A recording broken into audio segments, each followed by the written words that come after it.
અને છેલ્લા 8 મહિનાથી પોલીસની વોન્ટેડ લિસ્ટમાં નંબર 1. હંમેશા ગુના સ્થળે કંઈક ભૂલી જાય છે. કોઈ પણ સ્માર્ટ ક્રિમિનલ કેમ ના હોય, એક ભૂલ છોડીને જાય. મિત્રો, કોર્ટનો આદેશ સ્પષ્ટ હતો. ચિરાગ ગોટીને 2 અઠવાડિયામાં આત્મસમર્પણ કરવું પડશે.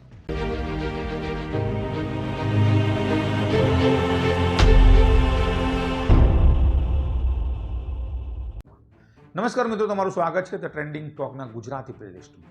મિત્રો, સુરત 12 ફેબ્રુઆરી 2026 સવારના 10 વાગ્યા શહેરની સેશન કોર્ટની બહાર ભારે પોલીસ બંદોબસ્ત હતો. મીડિયાના કેમેરા તૈયાર હતા અને બધાની નજર એક જ વ્યક્તિ પર હતી, ચિરાગ ઘનશ્યામભાઈ ગોટી. 107 કરોડ રૂપિયાનો ટર્નઓવર ધરાવતી કંપનીનો માલિક અને સુરતનો નામચીન ઉદ્યોગપતિ, અને છેલ્લા 8 મહિનાથી પોલીસની વોન્ટેડ લિસ્ટમાં નંબર 1. પણ આજે આ માણસ કોર્ટના પગથિયા ચડી રહ્યો છે આત્મસમર્પણ માટે. શું છે તેની આ કહાની? કેવી રીતે એક સફળ વેપારી બને કુખ્યાત આરોપી, અને આખરે તેને સુપ્રીમ કોર્ટે શા માટે આપી 2 અઠવાડિયાનું અલ્ટિમેટમ? આ છે સુરતની એક સાચી ક્રાઇમ સ્ટોરી. એક એવી સ્ટોરી જેમાં એક પ્રતિબંધિત પદાર્થ, છેતરપિંડી, હિંસા અને 23 કરોડની કથિત ઉઘરાણી. મિત્રો, વાત શરૂ થાય છે 10 મહિના પહેલાથી. સુરત વેડ રોડ ગુરુકુળ વિસ્તાર, એપ્રિલ 2025ની એક સામાન્ય સવાર. સિંગનપોર પોલીસની રૂટીન વાહન ચેકિંગ થઈ રહ્યું હતું, પણ આ ચેકિંગ બની ગયું એક મોટા કાવતરાનો પર્દાફાશ. એક BYD car number plate scan કરતાં જ પોલીસના કોમ્પ્યુટરમાં એક નોંધ ઝડપી. બાતમી મુજબ તપાસ જરૂરી. કારનો ડ્રાઈવર અલ્પેશ મિયાની, તેલનો વેપારી, ઉંમર 35 વર્ષ અને સુરતનો રહેવાસી. પોલીસ ઇન્સ્પેક્ટર RL મવાની અને તેમની ટીમે કાર સર્ચ કરી. ડિક્કીમાંથી મળી આવ્યું એક છુપાયેલું પેકેટ, 70 ગ્રામ પ્રતિબંધિત પદાર્થ. બજાર કિંમત આશરે 7.90 લાખ રૂપિયા. અને અલ્પેશ મિયાનીની ધરપકડ કરાઈ. પણ આ હતો માત્ર સરવાળો. અસલ કહાની તો હજુ બાકી હતી. પોલીસ સ્ટેશનમાં પૂછપરછ થઈ. અલ્પેશ મિયાની સ્તબ્ધ હતો, રડી રહ્યો હતો, વારંવાર કહેતો હતો કે મને કશું જ ખબર નથી, આ વસ્તુ મારી નથી, મને કોઈએ ફસાવ્યો છે. પણ મિત્રો, તપાસ અધિકારીઓએ શરૂઆતમાં તેની વાત પર વિશ્વાસ ન કર્યો. અને જેમ જેમ તપાસ આગળ વધી, એક પછી એક ચોંકાવનારા તથ્યો અને ખુલાસા સામે આવ્યા. અલ્પેશ મિયાની અને ચિરાગ ગોટી બંને તેલના વેપારમાં ભાગીદાર હતા, મિત્રો હતા, એક સાથે બિઝનેસ કરતા હતા. પણ છેલ્લા કેટલાક મહિનાઓથી બંને વચ્ચે તિરાડ પડી હતી. પૈસાની વહેંચણી, વેપારમાં નફા નુકસાનના હિસાબ અને વિવાદ વધતો ગયો. અને આખરે મિત્રતા બદલાઈ એક દુશ્મનાવટ. અને પછી ચિરાગ ગોટીએ કથિત રીતે રચ્યું એક ખતરનાક કાવત. મિત્રો, પોલીસ તપાસમાં જે સામે આવ્યું તે સાંભળીને અનુભવી અધિકારીઓ પણ ચોંકી ગયા. કથિત રીતે ચિરાગ ગોટીએ પોતાનો જ મિત્ર અલ્પેશ મિયાનીને પ્રતિબંધિત પદાર્થના કેસમાં ફસાવવા માટે વિસ્તૃત યોજના બનાવી. તપાસમાં બહાર આવ્યું કે આ કાવતરામાં ચિરાગ ગોટી એકલો નહોતો. તેની સાથે હતો તેનો ભાઈ નિરાંત ગોટી, તેના પિતા ઘનશ્યામ ગોટી, અને આખું કુટુંબ કથિત રીતે સામેલ હતું. મિત્રો, આ ગુનામાં પ્લાન સિમ્પલ હતો. મોહમ્મદ સફવાન અને મોહમ્મદ ઇશાક મેવાવાલા પાસેથી પ્રતિબંધિત પદાર્થો મેળવ્યા, અલ્પેશની કારમાં છુપાવી દીધું, અને પછી કથિત રીતે ચિરાગે જ પોલીસને બાતમી આપી કે અમુક નંબરની કારમાં પ્રતિબંધિત પદાર્થ છે. આખો પ્લાન પરફેક્ટ હતો. અલ્પેશ પકડાયો અને જેલમાં જાય છે, અને ચિરાગ ગોટી તેના બિઝનેસ પર કબજો કરે છે. પણ મિત્રો, ક્રાઇમ ઇન્વેસ્ટિગેશનમાં એક કહેવત છે, આરોપી હંમેશા ગુના સ્થળે કંઈક ભૂલી જાય છે. કોઈ પણ સ્માર્ટ ક્રિમિનલ કેમ ના હોય, એક ભૂલ છોડીને જાય છે. પોલીસે અલ્પેશની કારનું ટેકનિકલ એનાલિસિસ કર્યું, CCTV ફૂટેજ મેળવ્યું, કોલ ડિટેલ રેકોર્ડ્સ તપાસ્યા, એક પછી એક પુરાવા મળ્યા. અને અલ્પેશની કારની ડિક્કી ટેકનિકલ એનાલિસિસ પ્રમાણે છેલ્લી વાર ખુલી હતી પ્રતિબંધિત વસ્તુ મળ્યાના 1 દિવસ પહેલાં, રાત્રે 11 વાગે. અને તે સમયે કાર પાર્ક હતી ચિરાગ ગોટીની કંપની બહાર. મિત્રો, તે જ સમયે CCTV ફૂટેજમાં દેખાયા 3 માણસો, ચિરાગ, નિરાંત અને એક ત્રીજી વ્યક્તિ. કોલ ડિટેલ રેકોર્ડ બતાવતો હતો કે પ્રતિબંધિત પદાર્થ પકડાયાના બસ થોડા કલાક પહેલા ચિરાગ ગોટીએ પોલીસ સ્ટેશને અજ્ઞાત નંબરથી કોલ કર્યો હતો. મોહમ્મદ સફવાનની પૂછપરછમાં સામે આવ્યું કે પ્રતિબંધિત પદાર્થ મેળવનાર ચિરાગ ગોટી હતો. પોલીસે મિત્રો ચાર્જશીટમાં તૈયારી કરી. NDPS એક્ટ હેઠળ કેસ નોંધાયો. મુખ્ય આરોપી ચિરાગ ઘનશ્યામ ગોટી, તેનો ભાઈ નિરાંત ગોટી અને તેના પિતા ઘનશ્યામ ગોટી. પણ મિત્રો, ત્યાં સુધીમાં ચિરાગ ગોટી ગાયબ થઈ ગયો. જૂન મહિનો, સુરત પોલીસે ચિરાગ ગોટીને ઘરે દરોડા પાડ્યા, પણ તે ત્યાં હાજર નહોતો. તેનો ફોન સ્વિચ ઓફ હતો, ઘરના દરવાજા બંધ, કંપનીના ઓફિસમાં તેની હાજરી નહોતી. પોલીસે તેના બેંક એકાઉન્ટ ફ્રીઝ કર્યા, તેની મિલકતો સીઝ કરી અને પાસપોર્ટ ઓફિસને એલર્ટ કર્યું. પણ મિત્રો ચિરાગ ગોટી હોશિયાર હતો. તે પહેલેથી જ તૈયારી કરીને બેઠો હતો.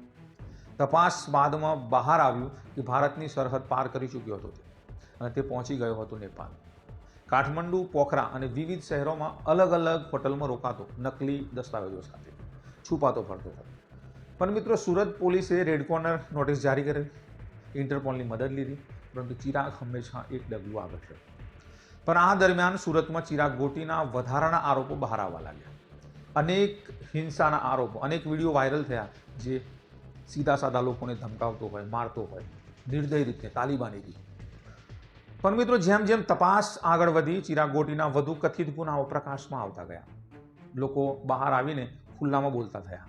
જિગ્નેશ વ્યાસ, સુરતનો એક નાનો વેપારી, તેને પોલીસ સમક્ષ એક ચોંકાવનારી વાર્તા કહી.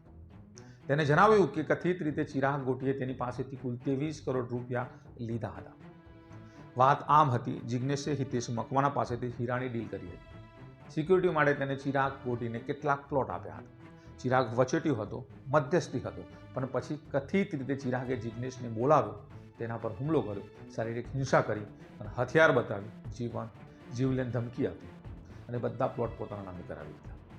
જિગ્નેશે એક વિડીયો પોલીસને આપ્યો. તે વિડીયો જોઈને લોહી જામી જાય, જે વિડીયો જોઈને આપણા રૂવાટા ઊભા થઈ જાય. વિડીયોમાં જિગ્નેશ ઘૂંટણીએ પડીને રડી રહ્યો છે, હાથ જોડીને માફી માંગી રહ્યો છે અને કથિત રીતે ચિરાગ ગોટી તેને મારી રહ્યો છે, નિર્દયપણે અપશબ્દો પણ બોલી રહ્યો છે, તેની પત્ની અને બાળકોને નુકસાન પહોંચાડવાની ધમકી આપી રહ્યો છે. આ વિડીયો સોશિયલ મીડિયા પર મિત્રો વાયરલ થયો, લોકોમાં આક્રોશ ફેલાયો. પણ આટલું જ નહોતું, બીજો વિડીયો સામે આવ્યો. એક યુવાન કથિત રીતે ચિરાગની જ કંપનીનો ટેન્કર ડ્રાઈવર ગાદલા પર સૂતેલો, કથિત રીતે ચિરાગ તેને લાકડીથી મારી રહ્યો છે. તપાસમાં વધુ પીડિતો સામે આવ્યા. બધાની એક જ કહાની, કથિત રીતે ચિરાગ ગોટીનો ત્રાસ, ખુલ્લી ધમકી, ધમકાવવાની ઘટનાઓ અને શારીરિક હિંસા, છેતરપિંડી.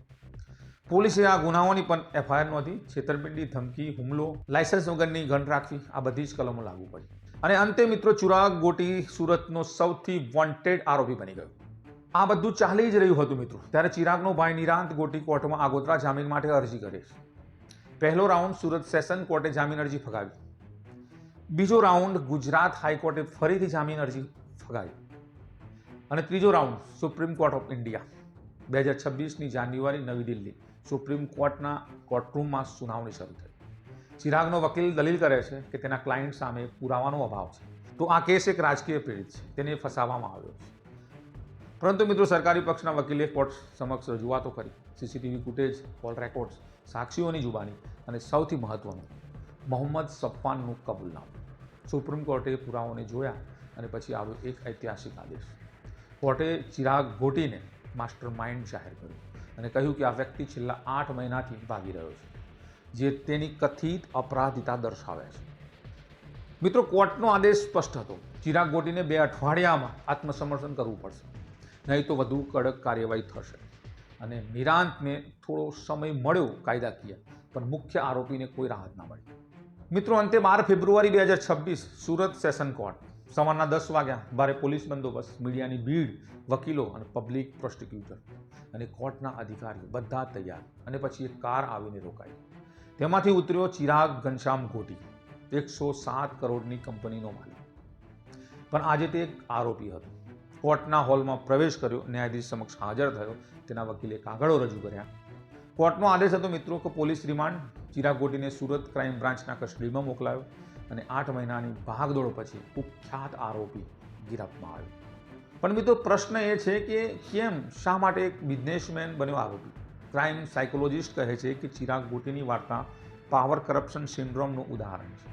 જ્યારે કોઈ વ્યક્તિને બહુ ઝડપથી સફળતા મળે, પૈસા મળે, સત્તા મળે, ત્યારે તેમાં એક ખતરનાક માનસિકતા વિકસે છે કે હું કંઈ પણ કરી શકું છું, કોઈ મને અટકાવી શકે તેમ નથી. અને ચિરાગ ગોટીનો બિઝનેસ ખૂબ સફળ હતો, 100 કરોડની આસપાસ તેનું ટર્નઓવર હતું, પણ તેની સાથે આવ્યું અહંકાર, પૈસાનો નશો, સત્તાનો ગુમાન. જ્યારે તેનો મિત્ર અલ્પેશ સાથે વિવાદ થયો, ત્યારે તેને કાયદેસરનો માર્ગ અપનાવ્યો નહીં. તેને વિચાર્યું કે હું તેને નુકસાન પહોંચાડી શકું, પોલીસ મારી સાથે છે, પોલીસ મારું કંઈ બગાડી નહીં શકે. મિત્રો આ જ મનોવૃત્તિ પોતાના પતનનું કારણ બને છે. આ કેસની અસર માત્ર ચિરાગ ગોટી અને અલ્પેશ મેવાણી પર જ નહીં, જિગ્નેશ વ્યાસ અને તેનો પરિવાર, જેમને 23 કરોડ રૂપિયા ગુમાવવા પડ્યા, જેઓ મહિનાઓ સુધી ત્રાસમાં જીવ્યા.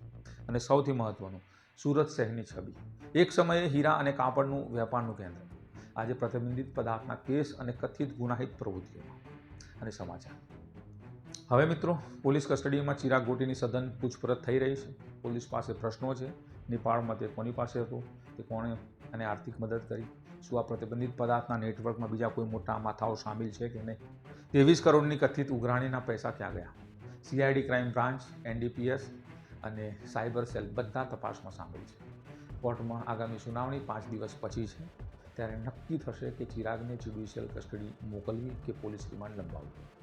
તેના વકીલો જામીનની અરજી કરશે, પણ સુપ્રીમ કોર્ટ તેને માસ્ટર માઇન્ડ જાહેર કર્યો હોવાથી જામીન મળવાની શક્યતા નહીં રહે છે. કેસની ટ્રાયલ લાંબી ચાલશે, સાક્ષીઓની જુબાની લેવાશે, પુરાવાની રજૂઆત થશે અને ટેકનિકલ એનાલિસિસ થશે. જો ગોટી દોષિત થાય તો તેને NDPS એક્ટ હેઠળ લઘુત્તમ 10 વર્ષ અને વધુમાં વધુ આજીવન સજાની જોગવાઈ છે. પણ મિત્રો, આજે જ્યારે ચિરાગ ગોટી કોર્ટમાંથી પોલીસ વાનમાં બેસતો હતો, તેની આંખોમાં હતો પસ્તાવો, ગુસ્સો, નિરાશા, કોઈ જાણે નહીં. પણ એક વાત નિશ્ચિત છે કે આ વાર્તા એક ચેતવણી છે. પૈસા અને સત્તા તમને બધું ખરીદી શકે તેવું લાગે છે, પણ ન્યાય, કાયદો અને સત્ય આ વેચાણમાં નથી. 100 કરોડના ટર્નઓવરવાળી કંપનીનો માલિક આજે જેલની સીમાઓમાં છે, કારણ કે એને કાયદો હાથમાં લીધો, લોકોને કથિત રીતે હેરાન કર્યા, પરેશાન કર્યા, લોકોને જાનથી મારી નાખવાની ધમકી આપી. અલ્પેશ મેવાણી, જેને ખોટા કેસમાં ફસાવવામાં આવ્યો, આજે તે મુક્ત છે, તેનું નામ સાફ થયું. જિગ્નેશ વ્યાસ, જેને 23 કરોડની કથિત ઉઘરાણી ભોગવવી પડી, આજે ન્યાય માટે લડી રહ્યો છે. અને સુરત શહેર, જે આ બધાનો સાક્ષી બન્યું, એક સબક શીખી રહ્યું છે કે ગુનો કેટલોય ચતુર કેમ ના હોય, કેટલો પણ ગુપ્ત કેમ ના હોય, એક દિવસ સત્ય બહાર આવે જ છે, આવે જ છે ને આવે જ છે. કારણ કે જેને આપણા પૂર્વજો કહેતા હતા કે સાચે સૂરજ ઢળે નહીં, અને આજે ચિરાગ ગોટીએ આત્મસમર્પણ કર્યું. પણ સાચો પ્રશ્ન એ છે કે શું તેને પોતાની અંતરાત્મા સમક્ષ પણ આત્મસમર્પણ કર્યું? આનો જવાબ કદાચ સમય જ આપશે. તો મિત્રો, આ હતી સુરતના કુખ્યાત આરોપી ચિરાગ ગોટીની આત્મસમર્પણની સંપૂર્ણ કહાની. બધા તથ્યો સત્તાવાર પોલીસ સૂત્રો, કોર્ટ દસ્તાવેજો અને ન્યૂઝ રિપોર્ટ્સ આધારિત છે. આ વાર્તા આપણને યાદ અપાવે છે કે ન્યાય મળવામાં સમય લાગે, પણ તે અચૂક મળે છે. નમસ્કાર મિત્રો, જય હિન્દ, જય ભારત, જય જય ગુજરાત.